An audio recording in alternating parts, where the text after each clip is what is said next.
बसंत पंचमी क्यों मनाई जाती है? क्यों इस दिन मां सरस्वती की पूजा होती है?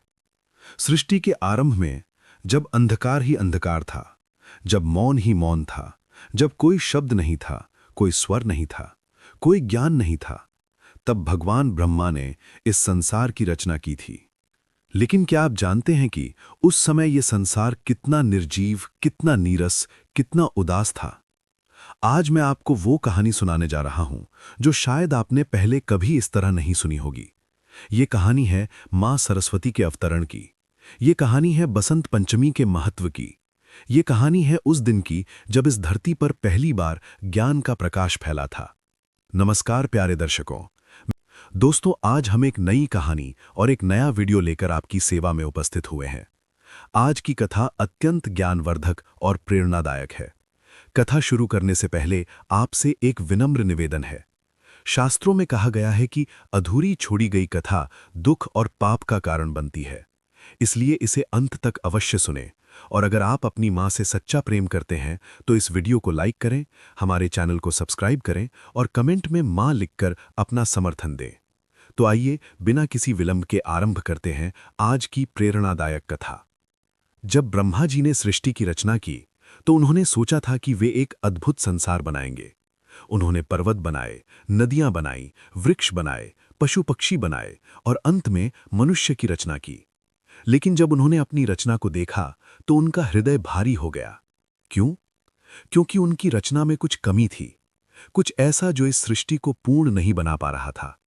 पर्वत थे लेकिन उनकी गूंज नहीं थी, नदियां थीं लेकिन उनका कल-कल स्वर नहीं था, पक्षी थे लेकिन उनकी चहचहाट नहीं थी, मनुष्य थे लेकिन वे मूक थे, गूंगे थे, एक दूसरे से बात नहीं कर सकते थे। कोई भाषा नहीं थी, कोई संगीत नहीं था, कोई कला नहीं थी, कोई ज्ञान नहीं था। सब कुछ था लेकिन सब कुछ नीरस था, बेजान था। ब्रह्मा जी ने देखा कि मनुष्य भटक रहे हैं।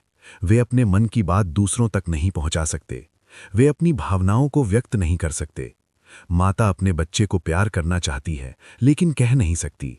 पिता अपने पुत्र को आशीर्वाद देना चाहता है लेकिन शब्द नहीं है। प्रेमी अपनी प्रेमिका से प्रेम प्रकट करना चाहता है लेकिन भाषा नहीं है। गुरु अपने शिष्य को ज्ञान देना चाहता है लेकिन माध्यम नहीं है। ब्रह्मा जी का हृदय पीड़ा से भर गया। उन्होंने सोचा, मैंने क्या किया? मैंने तो एक अधूरी सृष्टि बना दी। ये संसार तो एक कारागार बन गया है जहां सब कुछ होते हुए भी कुछ नहीं है। उन्हें अपनी रचना पर ग्लानि होने लगी।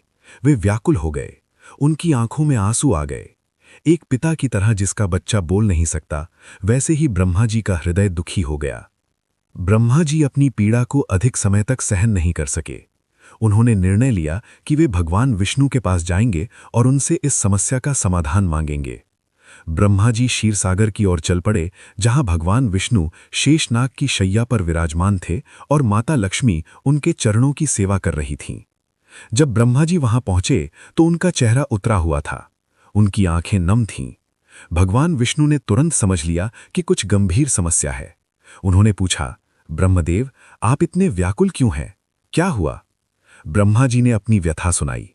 उन्होंने कहा, प्रभु, मैंने सृष्टि की रचना की लेकिन ये सृष्टि अधूरी है। इसमें प्राण तो है लेकिन स्वर नहीं है। यहां जीवन तो है लेकिन संगीत नहीं है। यहां मनुष्य तो हैं लेकिन भाषा नहीं है। मुझसे बहुत बड़ी भूल हो गई है। मैं अपनी रचना को पूर्ण नहीं बना सका। मुझे बताइए, मैं क्या करूं? भगवान विष्णु ने मुस्कुराते हुए कहा, ब्रह्मदेव, ये कोई भूल नहीं है, ये तो एक अवसर है। आप एक महान शक्ति का आह्वान करें, एक ऐसी शक्ति जो इस संसार को वाणी दे सके, संगीत दे सके, कला दे सके, ज्ञान दे सके। आप अपने कमंडल से जल लें और उसे धरती पर छिड़कें। उस जल से एक देवी का आविर्भाव होगा जो आपकी इस समस्या का समाधान करेंगी। ब्रह्मा जी को आशा की किरण दिखाई दी। उन्होंने कहा, लेकिन प्रभु, ये देवी कौन होंगी? उनका नाम क्या होगा? भगवान विष्णु ने कहा, वे वाग देवी होंगी, वाणी की अधिष्ठात्री देवी, विज्ञान की देवी होंगी, कला की देवी होंगी, संगीत की देवी होंगी। उनके हाथों में वीणा होगी जो संगीत देगी। उनके मुख से शब्द निकलेंगे जो भाषा देंगे। उनकी कृपा से ज्ञान का प्रकाश फैलेगा। उन्हें सरस्वती कहा जाएगा क्योंकि वे सरस अर्थात रसमयी होंगी और वती अर्थात धारण करने वाली होंगी। ब्रह्मा जी ने भगवान विष्णु के निर्देशानुसार अपने कमंडल से जल लिया, लेकिन वे सोच में पड़ गए कि इस जल को कहाँ छिड़कें। कौन सा स्थान इतना पवित्र होगा जहां ज्ञान की देवी का अवतरण हो सके? कौन सा समय इतना शुभ होगा? तभी उन्होंने देखा कि प्रकृति में एक परिवर्तन आ रहा है।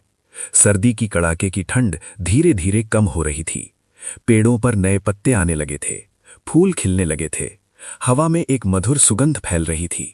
सारा वातावरण प्रसन्न लग रहा था। ये बसंत ऋतु का आगमन था।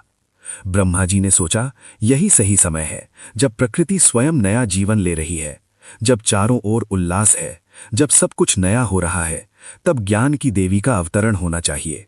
और ये दिन था माघ महीने की शुक्ल पक्ष की पंचमी। ब्रह्मा जी ने अपने कमंडल का जल धरती पर छिड़का और तभी एक अद्भुत चमत्कार हुआ। उस जल से एक दिव्य प्रकाश निकला। वो प्रकाश इतना तेजस्वी था कि देवता भी अपनी आंखें बंद कर गए।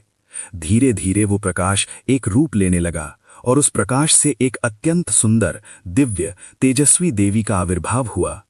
वे श्वेत वस्त्र धारण किए हुए थीं, जो ज्ञान की शुद्धता का प्रतीक था। उनकी 4 भुजाएं थीं। एक हाथ में वीणा थी, जो संगीत और कला का प्रतीक थी।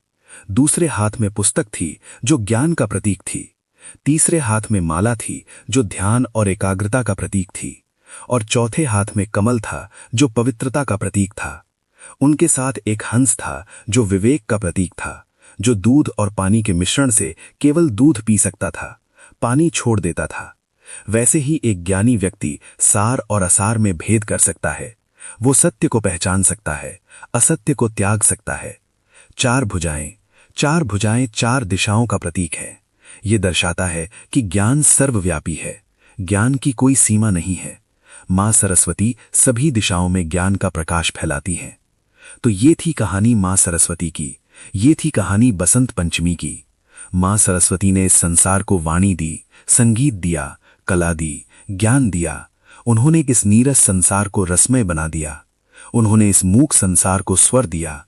उन्होंने इस अज्ञानी संसार को ज्ञान का प्रकाश दिया।